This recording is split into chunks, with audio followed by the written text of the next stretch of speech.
परभणी प्रकरणातील सोमनाथ सूर्यवंशी यांच्या मृत्यूच्या निषेधार्थ नांदूर कडकडीत बंद। परभणी येथे डॉक्टर बाबासाहेब आंबेडकर यांच्या पुतळ्यासमोरील एका जातीवादीने संविधान प्रकृतीची तोडफोड केली। त्या अनुषंगाने तेथील भीमसैनिक व भीम अनुयायी निषेध म्हणून परभणी बंद पुकारला होता।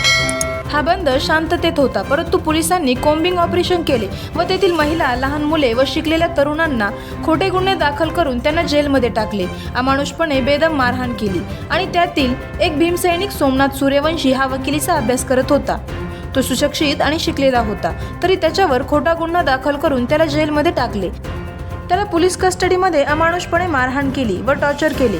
त्याच्यावर त्या मारहाणीमुळे त्याचा मृत्यू झाला आणि त्या मृत्यूला पोलीस अधिकारी व कर्मचारी हे जबाबदार आहे। त्यांच्यावर 302 चा गुन्हा दाखल करून त्यांना सेवेतून बडतर्फे करण्यात यावे म्हणून आज नांदूरगाव कडकडीत बंद ठेवण्यात आले आहे। सणीभाऊ बारसे, नितीन जाधव, दीपक बारसे, अजय खरात, अनिल आगरे, राहुल जाधव, बाळूमामा घोडके, प्रभाकर बोधक, प्रवीण आवारे, शरद बोधक, बाळू बर्डे, विकास सोनवणे, बाळा त्रिभुवन, भूषण थोरात, विजू साळवे, सचिन आवारे आदी उपस्थित होते। आवाज जनतेचा न्यूजसाठी प्रतिनिधी अभिषेक बारसे। करायचं आहे लाईव्ह कार्यक्रम किंवा आहे कसले आंदोलन, जनसामान्यपर्यंत पोहोचेल आपला हक्काचा आवाज, आवाज जनतेचा।